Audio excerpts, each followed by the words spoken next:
आउँछौँ कहीँ न कहीँ खोजिरहेको हुन्छौँ, चाहे धर्मबाट होस्, चाहे फिलोसफीबाट होस्, चाहे विभिन्न व्यक्तित्वको उदाहरणबाट होस्, जीवनको मानेहरू हामी खोजि नै रहेका हुन्छौँ। तर एउटा ठोस जीवनको माने त छँदै छैन र एकदमै गहिराइमा हेऱ्यो भने खास छँदा पनि छैन। आउँछौँ, जन्मन्छौँ, हुर्किन्छौँ, केही बेर उफ्रिन्छौँ, शिथिल हुन्छौँ, शिथिल हुँदै जान्छौँ, अनि त्यसपछि जान्छौँ। त्यसपछि कथा हुन्छ, हामीलाई लाग्छ कि हामीलाई खुब सम्झिरहन्छन् भनेर। तर अर्को 10 दिन, 15 दिन, 50 वर्ष, 100 वर्षपछि तपाईँ अर्को 200 वर्षपछि हामीहरू यहाँ बसेको मान्छेलाई नारायणघाटवासीहरू कसरी पनि सम्झिनेवाला छैन, होइन? त्यस कारण जीवन भनेको त्यो हो। त्यस कारण त्यो जीवनमा चाहिँ नि हामीले केही न केही माने दिनको लागि, जिउँदाखेरि माने दिनको लागि हामीले साहित्य, कविता, गीत सङ्गीत, सिनेमा, यी सबै चाहिँ नि कहीँ न कहीँ तपाईँको चाहिँ नि यो निरस र यो ब्ल्याक एन्ड व्हाइट जीवनलाई चाहिँ नि कहीँ न कहीँ रस र रङ्गीन बनाइरहेको हुन्छ। त्यस कारण यी कुराहरू चाहिँ त्यो हिसाबले हाम्रो जीवनमा महत्त्वपूर्ण भूमिका खेलेको हुन्छ। सिनेमा, कविता, गीत सङ्गीत, साहित्य, अरूका भनाइहरू।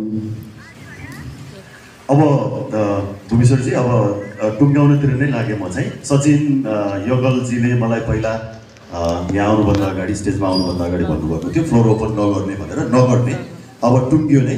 तर एउटा क्वेसन चाहिँ नि छोटोमा राख्दाखेरि ठिकै हुन्छ जस्तो लाग्यो। तपाईँले किताब पढ्नुभयो भने त छ्याङ्गै हुन्छ। दाइले चाहिँ नि खुलेरै राजनीतिको बारेमा पनि कुरा गर्नुभएको छ।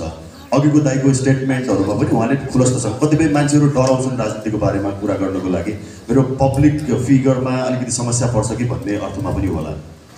दाइ, तपाईँ राजनीतिमा आउने तपाईँको चाहना भएको पनि मैले यो किताबमा पाएँ। र हाम्रो धेरै सामाजिक सञ्जालमा त तपाईँ देशको प्रधानमन्त्री भइसक्नुभयो धेरै पटक, होइन? धेरै पटक प्रधानमन्त्री भइसक्नुभयो र राष्ट्रपतिको व्यवस्था भयो भने राष्ट्रपति पनि तपाईँलाई डेफिनेटली बनाउँछ यो डिजिटल माध्यममा। त यो राजनीतिमा चाहिँ नि दाइको इन्ट्रेस्ट हुनु स्वाभाविक भइहाल्यो, किनभने राजनीति भनेको त मूलनीति भयो, होइन? राजनीतिमा आउनुभयो भने दाइको चाहिँ नि सैद्धान्तिक विचारधारा लोकतान्त्रिक समाजवाद भन्ने नै छ, लोकतन्त्र भन्ने नै छ, समाजवाद भन्ने शब्द चाहिँ त्यसमा छैन।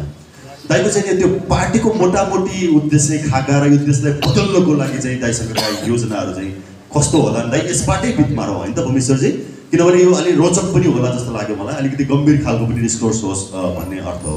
दाइ कृपया यो प्रश्नको जवाब दिनु, अनि त्यसपछि हामी चाहिँ टुङ्ग्याउँछौँ।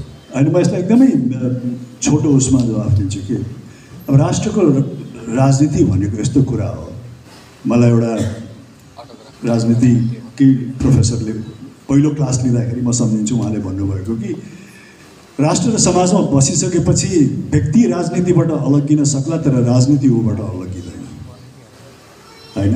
राजनीतिले चाहिँ नि, देशको राजनीतिले चाहिँ नि कहीँ न कहीँ ऊ जतिसुकै त्यसबाट चाहिँ नि विमुख हुन चाहे पनि, त्यसमा मतलब नराखे पनि, इन्ट्रेस्ट नराखे पनि, राजनीतिले चाहिँ नि ऊप्रति इन्ट्रेस्ट राखिरहेको हुन्छ, उसको जीवनमा प्रभाव पारिरहेको हुन्छ, दखल दिइरहेको हुन्छ। त्यस कारण राजनीति भनेको यस्तो किसिमको विषय हो।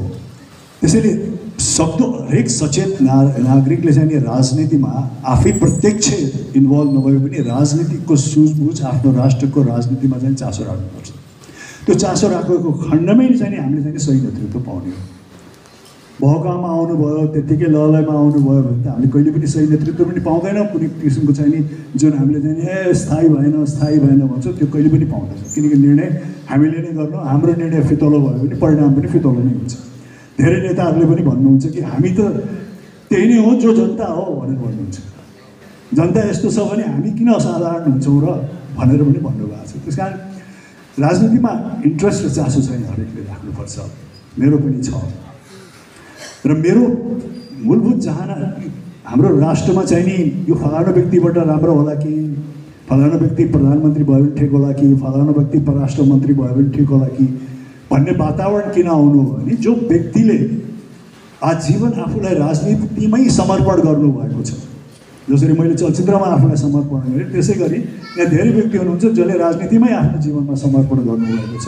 उहाँबाट चाहिँ नि अपेक्षित राजनीति नहुँदाखेरि समाजले चाहिँ अन्य क्षेत्रको पात्रहरूको चाहिँ खोजी हुनु, यो एउटा विडम्बना पनि। किनकि राजनीति त त्यही व्यक्तिबाट हुनुपर्ने हो जो व्यक्तिले चाहिँ नि आफ्नो जीवनको पहिलो कदम म राजनीतिमै उम्रिन्छु, राष्ट्र सेवामै उम्रिन्छु, राजनीति मार्फत राष्ट्रलाई परिवर्तन गर्छु, विकास गर्छु भनेर जो हुम्मिएको छ उहाँबाट हुनुपर्ने हो।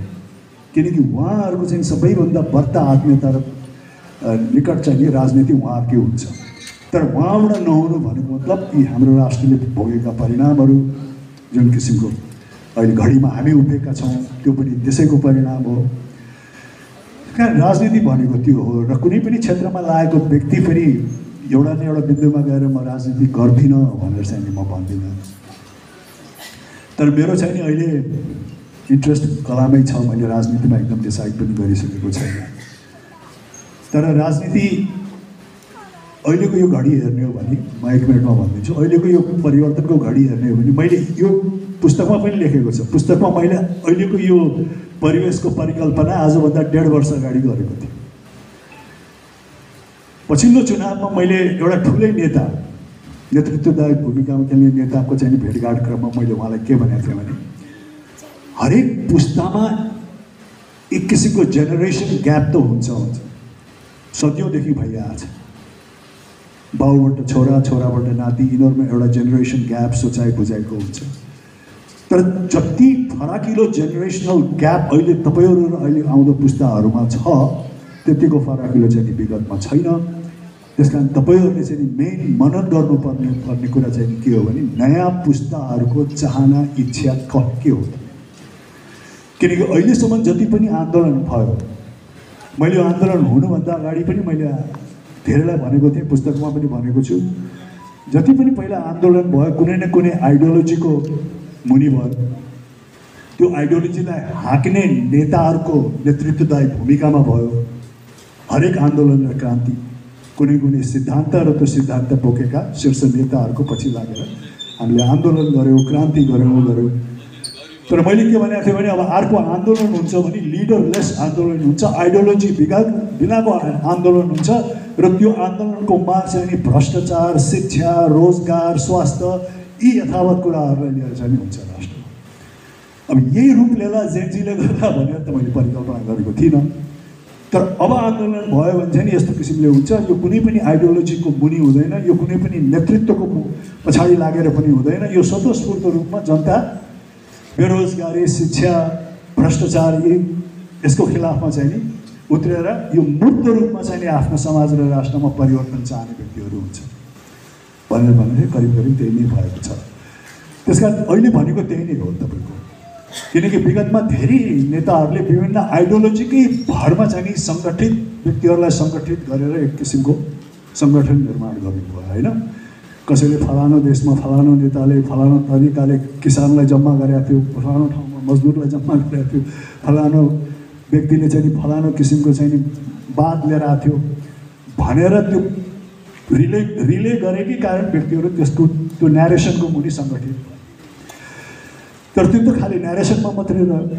जब व्यक्तिहरू उसमा आए त्यो आइडियोलोजी र न्यारेसन त केही काम लागेन। अहिले हामीले देख्यौँ, त्यस कारण पनि होला विभिन्न नेताहरूलाई टार्गेट गरेको त्यो आक्रोश त छ नि। आक्रोश त तपाईँले प्रेसर कुकर जस्तै त हो नि। धेरै बेरसम्म सिटी बज्दैन, तर एक नै टाइममा त सिटी बज्छ प्रेसर कुकरको। तपाईँलाई लाग्छ कि तपाईँको चुलो जतिसुकै कम बले पनि तपाईँलाई लाग्छ यो प्रेसर कुकर त सिटी नै बजेन भनेर। तर तपाईँ धैर्यता राख्नुभयो भने कुनै न कुनै समयमा त्यो सिटी बज्छ तपाईँको प्रेसर कुकरको। अहिलेको परिणाम पनि त्यही हो। त्यस कारण मैले के भन्छु कि अहिलेको समय भनेको मैले पुस्तकमा लोकतन्त्रलाई भन्नु किनभने लोकतान्त्रिक प्रणाली चाहिँ एकदमै आवश्यक प्रणाली हो। यदि कुनै प्रणाली सही छ भने त्यो लोकतान्त्रिक छ। लोकतान्त्रिक परिवेश चाहिँ अवश्य पनि हुनुपर्छ। तर त्यसको मुनि चाहिँ यो विभिन्न किसिमको आइडियोलोजी हो भन्दा पनि मूर्त रूपमा शिक्षाको स्तर, स्वास्थ्यको स्तर, रोजगारको स्तर, सामाजिक अवस्था होइन, बजार भाव, रोजगारी पनि यस्तो रोजगारी जुन चाहिँ रोजगारबाट कमसेकम मिनिमम बजार भावलाई चाहिँ मिट गर्न सकोस् त्यस्तो किसिमको रोजगारी। तपाईँको रोजगारी त छ तर तपाईँले चामलै किन्न सक्नुहुन्न, तरकारी नै किन्न सक्नुहुन्न आफ्नो परिवारको लागि भने त्यो रोजगारी त खासै रोजगारी भएन होइन। भयङ्कर लग्जरी नगरे पनि तपाईँले मिनिमम चिज त आपूर्ति गर्न सक्नु पऱ्यो आफ्नो रोजगारीबाट। त्यसलाई नै सही मानेमा रोजगारी भन्छ। यस्तो यस्तो कुराहरूको चाहिँ नि चाहना र आवश्यकता चाहिँ नि मलाई लाग्छ कि अहिलेको समाजले राख्छ। थ्याङ्क यू सो मच महानायक राजेश हमाल दाईलाई। उहाँले खुलस्तसँग आफ्नो कुरा राख्नुभयो। समाजको बारेमा, राजनीतिको बारेमा, त्यो सिनेमा त भइहाल्यो। फाइन प्रिन्टलाई मलाई यो अवसर दिनुभएकोमा चाहिँ निरज भारी अनि अमरजी, हाम्रो भूमेश्वरजी, हाम्रो सचिनजी लगायत सबैजनाले म हार्दिक आभार प्रकट गर्न चाहन्छु। राजेश दाईलाई चाहिँ गुलस्त जवाबको लागि, इमान्दार जवाबको लागि र बौद्धिक जवाबको लागि सबैले एकचोटि ताली बजाऊ। तपाईँहरूको चाहिँ डिमान्ड एउटा हुन्छ, मलाई थाहा छ, दाईको चाहिँ हे नसुनिकन कसरी जाने भन्ने। तर मैले दाईलाई आज चाहिँ त्यो रिक्वेस्ट गरेँ भने दाईले चाहिँ के गर्नुहुन्छ मलाई थाहा छैन। एउटा चाहिँ नि त्यो चाहिन्छ, त्यो सङ्कट हो म सङ्कट यस्तै साथीहरूको लागि यो हात सलाम, दुश्मनको लागि यो हात एकचोटि हे भनिदिनु न, एकचोटि हे भनिदिनु, हामी घर जान्छ भने एकचोटि